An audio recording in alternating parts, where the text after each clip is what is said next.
পুরুষদের মন এক নারীতে আসক্ত হওয়া খুব বড় বিগ চ্যালেঞ্জ।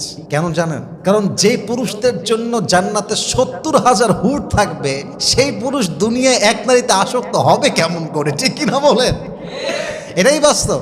আমি সেদিন একটা বয়ান শুনছিলাম, নাম হচ্ছে Junaid Jamshed, was a singer in Pakistan, then he became Islamic scholar, Islamic দায়ী। তো তিনি বললেন যে এক লোক আমাকে বলছে যে ইনসান मर्द जो होता है वो सिर्फ एक लड़की की तरफ एडिक्टेड क्यों नहीं हो सकता। প্রশ্ন হচ্ছে যে আচ্ছা বলেন তো, একজন পুরুষ কখনো এক নারীতে আসক্ত হয় না কেন? তো উনি জবাব দিয়েছিলেন, খুব অসাধারণ একটা জবাব দিয়েছিলেন। উনি বললেন যে जहां पे मर्द को जन्नत में 70,000 हूरे मिलेंगे, तो जिसके पास जन्नत में 70,000 हूरे होंगे वो एक लड़की से कैसे गुजारा कर सकता है।